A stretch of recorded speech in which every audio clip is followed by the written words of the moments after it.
सभी को नमस्ते, जय श्री कृष्ण।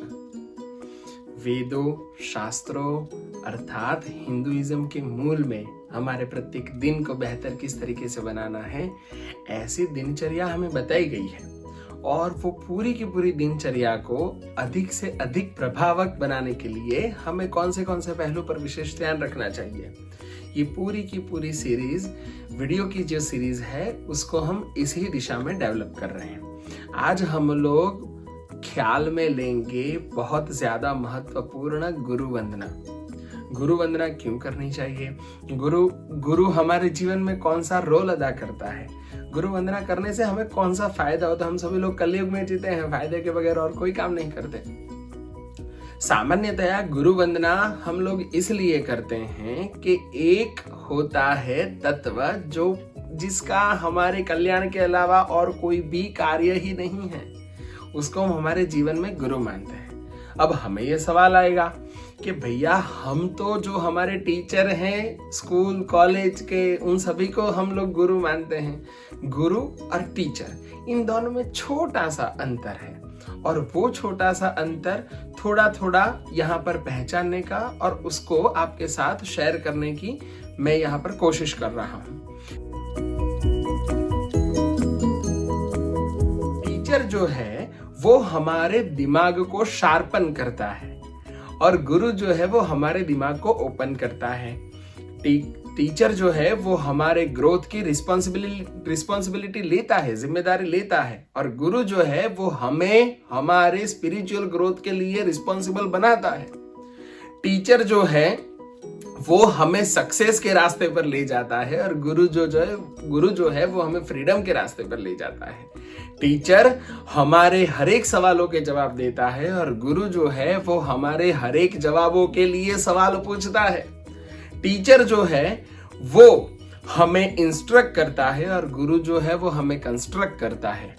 टीचर जो है वो हमारे पास जो नहीं है वो देता है, और गुरु हमारे पास जो है और उसकी हमें आवश्यकता नहीं है वो हमसे ले लेता है। जीवन में दोनों की जरूरत है, परंतु गुरु को हमारे शास्त्रों ने अलग अलग स्तरों पर बैठा हुआ है।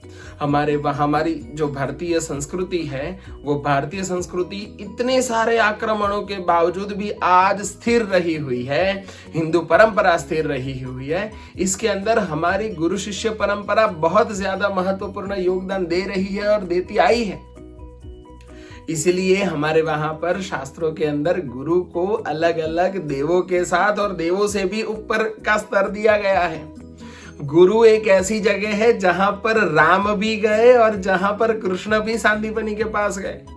दोनों भले ही सकल कला निधि हो, दोनों ही भले मर्यादा पुरुषोत्तम हो और पूर्ण पुरुषोत्तम हो, किंतु गुरु के पास तो जाना ही पड़ा। ये गुरु शिष्य परंपरा जो है वो राम और कृष्ण और जितने ही हमारे वहां पर अवतार हुए, उन सभी अवतारों का प्रत्यक्ष और परोक्ष योगदान गुरु परंपरा से हमेशा उन सभी अवतारों को प्राप्त हुआ है। वो गुरु परंपरा का हमारे वहां पर गुरु की वंदना करने का एक बहुत ही प्रचलित श्लोक है। आज हम उसको दिंग मात्र देखने का, मतलब थोड़ा सा देखने का और समझने की उसको कोशिश करेंगे। श्लोक इस प्रकार से है: गुरुर्ब्रह्मा गुरुर्विष्णुर् गुरुर्देवो महेश्वरः गुरुः साक्षात् परं ब्रह्म तस्मै श्री गुरवे नमः। तस्मै श्री गुरवे नमः। वापस से रिपीट करूंगा श्लोक: गुरुर्ब्रह्मा गुरुर्विष्णुर् गुरुर्देवो महेश्वरः गुरुः साक्षात् परं ब्रह्म तस्मै श्री गुरवे नमः। तस्मै श्री गुरवे नमः। श्लोक में अलग अलग भगवान के नाम दिए गए हैं, उससे हमें पता चल ही जाता है। गुरु को ब्रह्मा कहा गया, गुरु को विष्णु कहा गया, गुरुर्देवो महेश्वरः, अर्थात यही हमारे गुरुदेव जो हैं वो महेश, शंकर, भगवान श्री शंकर के भी अवतार हैं। गुरु साक्षात परम ब्रह्म, ये साक्षात पर ब्रह्म भी है। हम काफी सारे लोगों को ऐसे देखते हैं कि जो लोग ऊपर भी ब्रह्मा है और नीचे गुरु साक्षात परम ब्रह्मा ही बोलते हैं। एक ब्रह्मा है और एक ब्रह्म है। ब्रह्मा वो तत्व आधारित चीज है, और ब्रह्मा जो है वो साकार स्वरूप से हमें दिखते हैं, हम उनकी पूजा करते हैं। तो गुरु जो है वही साक्षात परम ब्रह्म है। और अंतिम लाइन में तो अधिकतर लोग गलती करते हैं, हम क्या बोलते हैं, तस्मै श्री गुरुदेव नमः, क्योंकि गुरु के साथ देव शब्द जुड़ा हुआ है ना, गुरुदेव नहीं होता, ये चतुर्थी विभक्ति एक वचन है, उकारांत पुल्लिंग शब्द। तो तस्मै श्री गुरवे नमः, ऐसे गुरुदेव को मैं वंदन कर रहा हूं, ऐसे गुरु के चरण कमलों में बार बार वंदन कर रहा हूं। ये तो उसका मूलभूत अर्थ हुआ। अब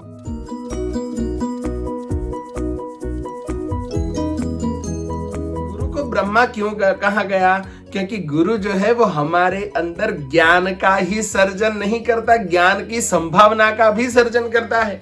हम क्या करेंगे क्या ना करेंगे, अगर जो हम उसके लिए सत्पात्र नहीं है तो सबसे पहले तो हमें पात्र बनाता है। जो इंसान अपने आप को अच्छा पात्र बना लेता है उसको कभी किसी के सामने और कोई पात्र जो है वो नहीं फैलाना पड़ता मदद के लिए। पात्रता बढ़ाने का उत्तम योगदान हमारे जीवन में गुरु करते हैं, इसलिए उनको ब्रह्मा का स्वरूप माना गया।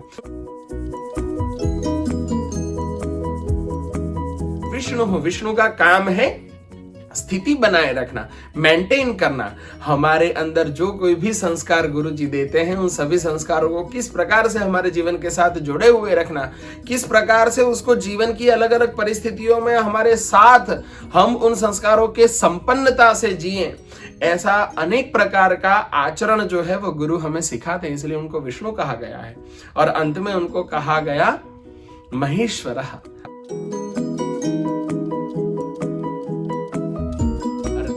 शंकर। शंकर का काम डिस्ट्रॉय करने का है, विनाश करने का है।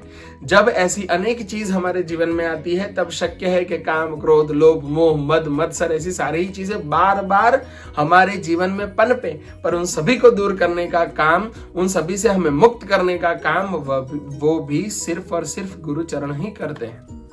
और वो परब्रह्म है, अव्याख्यायित, साकार भी है और निराकार भी है। तो ऐसे गुरु के निराकार तत्व को भी वहां पर वंदन किया गया है। मैंने कहीं पर ऐसा सुना है, भगवान के एक स्वरूप में नराकार ब्रह्मा, अर्थात नर के स्वरूप में ब्रह्मा, उसको हम गुरुदेव कहते हैं। एक तो निराकार होता है, एक निराकार अर्थात जल के स्वरूप में होता है, और तीसरे हैं नराकार अर्थात हमारे गुरुदेव के।